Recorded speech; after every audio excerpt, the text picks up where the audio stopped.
구독자 3,000명도 안 되는 부동산 유튜버가 어찌 구독자 몇십만 명이 넘는 하락론자 유튜버들을 논할 수 있겠습니까? 그런데 적당히들 해야지.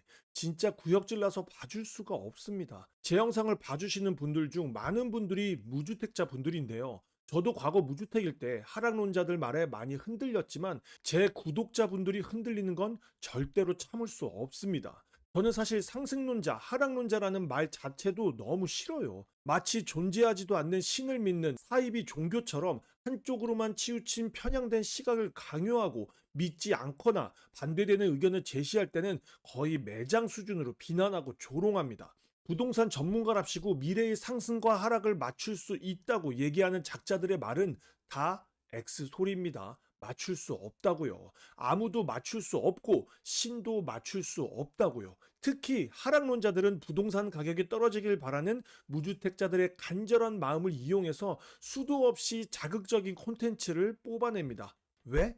조회수가 잘 나오거든. 맞출 수 없는 미래를 부정적으로 바라보는 건 그들 생각이니 제가 왈가왈부할 게 아니죠. 그런데 제가 정말 열받는 포인트는 하락론자 X소리에 무주택자들이 움직이지 않는다는 거죠. 지금 보시는 그래프는 KB 통계로 본 1986년도부터 현재까지 서울 아파트 매매 가격 지수입니다. 딱 봐도 상승과 하락을 반복하는 게 눈에 보이죠. 그런데 잠시 화면을 멈추고 그래프를 천천히 한번 봐보세요. 1년 이상 하락한 기간은 대략 봐도 10번이 안 됩니다. 약 40년 동안 10번이 안 된다고. 왜 우리의 소중한 인생을 이 10번이 안 되는 하락에 목을 매냐고요. 제발. 부동산 시장 사이클이니 무슨 법칙이니 이딴 말도 안 되는 소리에 휘둘리지 마세요. 그래프 보니까 뭔가 어떤 대단한 규칙이 있나요? 맞출 수 없다고. 언제 상승하고 언제 하락하는지에 집중하지 말고 그래프 방향성에 집중하셔야 합니다. 지금 이 그래프 끝에서 아래로 갈지 위로 갈지 아무도 몰라요. 아무도 못 맞춥니다. 그러면 어떻게 해야 합니까? 5년 후, 10년 후에 오를 집을 사야죠. 언제? 지금 당장, 지금이 그 시기라서가 아니라 시기, 타이밍을 맞출 수 없기 때문에 본인이 가능하다면 지금 당장 움직여야 합니다. 가능하지 않다면 열심히 공부하고 본인의 가치를 올리고 저축해야죠. 지금부터 하락론자들이 구역질 나는 이유를 하나하나 말씀드리도록 하겠습니다. 첫 번째, 말 바꾸기 선수입니다. 물론 시장은 항상 예측할 수 없게 변하니 우리의 스탠스도 유연하게 계속해서 바뀌어야죠. 제 말은 시장 변화에 대한 얘기가 아닙니다. 요즘 서울의 부동산 시장이 살짝 뜨거워지기 시작했죠. 그러면 주구장창 하락을 주장하던 사람들이 갑자기 본인은 하락론자가 아니래요. 하락 가운데서도 기회를 찾으라고 말해왔답니다. 계속 지금 사면 인생 망한다, 3대가 멸한다 라고 말해놓고 시장이 좋아지면 본인은 하락론자였던 적이 없대요. 똑똑한 사람들은 본인이 사지 말라고 했던 가운데서도 상승하는 물건을 샀대요.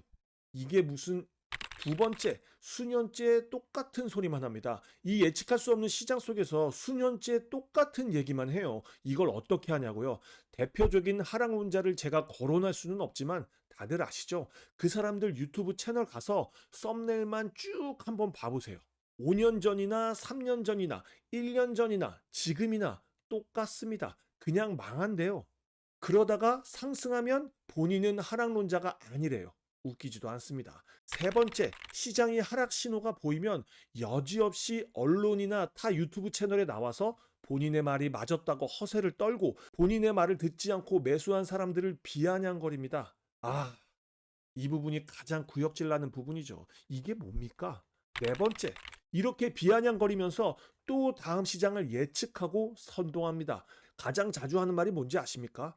아직 때가 아닙니다. 조금만 더 떨어지면 몇 천만 원이라도 더 싸지면 그때 매수하면 됩니다. 그 타이밍은 제가 알려드릴게요. 제가 무슨 말 할지 아시죠? 못 맞춘다고. 다섯 번째, 그러다 시장이 변하면 조용히 사라집니다. 한두 달 정도 입 꾹 닫고 있어요. 물론 입 안 닫고 있는 뻔뻔한 사람도 많습니다. 여섯 번째, 똑같은 방법으로 또 반복합니다. 이제 마지막입니다. 일곱 번째, 영상 초반에도 말씀드렸지만 제가 하락론자들을 싫어하는 가장 큰 이유는 결국 무주택자들을 움직이지 않게 하고 있기 때문이에요. 맞출 수 없는 시장의 미래를 부정적으로만 얘기하면서 용기 내서 결단을 낸 사람들을 영끌족이라고 비아냥거리며 마치 본인이 무주택자들의 구세주인 듯 말하고 행동합니다.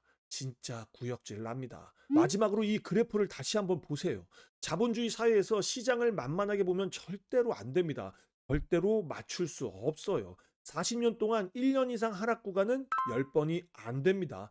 제발 확률이 적은 하락에 인생을 베팅하지 마시고 당장은 맞출 수 없지만 5년 후, 10년 후 이 그래프의 방향성을 보면서 긍정적인 생각으로 투자하고 공부하셨으면 좋겠습니다. 또 가장 중요한 건 방향성만 보면서 아무거나 사면 절대로 안 됩니다. 40년 동안 100배 이상 오른 강남에서도 1원도 안 오른 부동산이 존재하는 것처럼 공부해서 5년 후, 10년 후에 가치가 상승할 만한 부동산을 선별해야겠죠. 제가 앞으로도 도와드리겠습니다. 오늘도 동근육 키우는 하루가 되기를 바라면서 지금까지 동근육 허벅지였습니다. 감사합니다.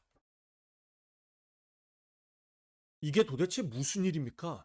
부디 제 영상을 보시는 분들은 현명한 대응하셨기를 바랍니다. 지금 난리도 아니죠. 미국 경기 침체 우려가 커지고 미국 뉴욕 증시 주요 3대 지수가 큰 폭 하락으로 마감했고 다우 지수와 S&P 500 지수도 2년 만에 가장 많이 하락했습니다.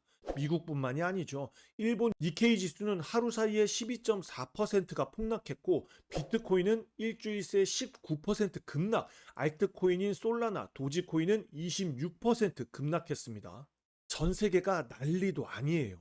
사실 지금 다른 나라 신경 쓸 때가 아닙니다. 코스피는 8%대에 폭락하면서 역대 최대 낙폭을 했습니다. 사람들은 하락장의 공포를 정가하고자 각자만의 해석으로 이유를 찾고 있어요. 이란 이스라엘 전면전 공포, 미국 고용지수 악화에 따른 경기 침체, 일본 금리 인상에 따른 엔캐리 청산 공포 등 수만 가지의 이유가 무수히 쏟아지고 있습니다. 부동산에 관한 영상만 올리다가 갑자기 왜 주식 얘기냐고요? 이슈만 쫓아다니면서 이리저리 꿀 빨려고 하는 유튜버 아니냐고요? 아닙니다. 저 주식에 관심 없어요. 하지만 관심만 없지 또 모르는 건 아닙니다. 저는 또 부동산 얘기 해야죠. 이렇게 증시가 박살이 나니 사람들의 공포는 점점 커져만 가고 있습니다. 당연히 부동산으로 퍼져 나가겠죠. 지금부터 과거 세계 증시가 폭락했을 때 대한민국의 부동산에는 어떤 영향을 끼쳤는지 보도록 하겠습니다. 자, 아주 흥미로울 거예요. 왼쪽이 S&P 500 지수, 오른쪽이 코스피 지수입니다. 혹시 모르시는 분이 계실 수도 있으니 그냥 쉽게 S&P 500은 미국의 상위 500개 기업의 지수에 투자하는 ETF이고 코스피는 대한민국의 종합 주가 지수입니다. 너무 어렵게 생각하지 마세요. 제일 먼저 1997년 IMF 때로 가보겠습니다. 코스피 지수를 보면 보이십니까? 대한민국이 무너지는 모습이. 하지만 이때는 우리나라만 힘든 거였어요. S&P 500 지수를 보면 우리나라가 망하던 말던 상관없겠죠. 미친 듯이 오르고 있었으니까요. 미친 듯이 오르다가 2000년 닷컴 버블 붕괴 사건이 터집니다. 약 2년 동안 무려 40%가 넘게 하락을 해요. 한국이라고 버틸 수 있었겠습니까? 금모으기 운동 등 대한민국의 저력을 보여주면서 극적으로 IMF를 이겨내고 얼마 되지 않아 똑같이 무너집니다. 이때 대한민국 부동산은 어땠을까요? 똑같이 떨어졌을까요? 지금 보시는 그래프는 KB 통계로 본 대한민국 부동산 매매 가격 지수를 나타낸 그래프입니다. 빨간 선은 전국, 보라선은 서울을 나타내고 있어요. 97년 IMF 때 떨어진 모습을 보였다가 위기를 극복한 이후로 미친 듯이 상승했습니다. 2000년에 있었던 닷컴 버블 붕괴 사태 따위 아랑곳하지 않고 계속해서 올라요. 언제까지? 2008년 리먼 브라더스 금융위기 사태까지. 2008년 리먼 브라더스 금융위기 사태 때 S&P 500 지수는 약 400일간 500%가 하락합니다. 당연히 대한민국 코스피 지수도 똑같아요. 이때 대한민국 부동산은 어땠을까요? 리먼 브라더스 금융위기는 대한민국 부동산에 영향이 있었어요. 서울은 약 5년간 하락과 보합을 반복했고 반대로 지방은 상승으로 날아갔습니다. 종잡을 수 없죠. 다음은 2006년부터 현재까지 S&P 500 코스피 지수를 보겠습니다. 이야, 투자의 정답은 S&P 500인가요? 리먼 브라더스 사태 이후 정말 미친 듯이 오르네요. 반면 코스피는 어렵습니다. 한국 주식으로 돈 버는 분들 정말 존경합니다. 리먼 브라더스 사태 직후는 급등하지만 그 후로는 S&P 500에 비해 초라하네요. 리먼 브라더스 사태 이후 최대의 글로벌 위기는 바로 코로나19 팬데믹입니다. 그때 전 세계가 정말 힘들었던 시기인데요. S&P 500과 코스피 지수를 보면 50일도 안 되는 짧은 기간 동안 30%가 하락합니다. 이때 대한민국 부동산 시장은 어땠는지 기억나시죠? 역사에 없을 미친 듯한 상승을 보여줍니다. 오히려 진정한 위기는 2년 후 2022년에 옵니다. 코로나 팬데믹으로 인한 부양책으로 제로에 가까웠던 금리를 미친 듯이 올리기 시작하고 예상치 못했던 러시아, 우크라이나 전쟁이 터지는 등 각종 악재가 겹치면서 S&P 500, 코스피뿐만 아니라 비트코인은 고점 대비 70%가 빠지고 전국 부동산도 30%가 빠진 단지들이 엄청 많았어요. 정신없죠? 이렇게 마치 움직이는 생물처럼 종잡을 수 없는 게 시장입니다. 그리고 주식과 부동산은 절대로 같이 움직이지 않아요. 증시가 위기일 때 부동산 시장도 같이 위기일 때도 있고 오히려 부양 정책으로 인해 수혜를 입을 때도 있습니다. 그러니 우리는 공포에 휩싸일 필요도 없고 맞출 수 없는 미래 시장을 분석 및 전망할 필요도 없어요. 제가 말씀드릴 가장 중요한 얘기는 오늘 같이 봤었던 위기 뒤에 뭐가 있었는지 자세히 한번 생각해 보세요. 다수의 생각과 역행하는 게 얼마나 힘든지는 알고 있습니다. 하지만 폭락의 역사를 공부해서 그때가 기회였다는 걸 내 뇌와 몸속에 꾸역꾸역 집어 넣어야 합니다. 공포를 이겨내고 그 기회를 내 손 안에 넣어야 해요. 여러분들이 오늘부터 특히 조심해야 할 것이 있습니다. 항상 있어 왔던 패턴인데요. 이렇게 주식 시장이 무너지면 애널리스트, 이코노미스트 등 주식으로 먹고 사는 전문가들이 갑자기 모두 부동산으로 넘어옵니다. 왜? 주식 얘기만 하면 욕먹거든. 그래서 주식 시장을 분석했던 방식으로 부동산을 똑같이 분석하고 전망해요. 진짜 개소리, 쌉소리입니다. 부동산은 절대로 주식과 똑같이 분석하면 안 돼요. 이렇게 분석하면 투자에 성공하고 돈 많이 벌 것 같죠?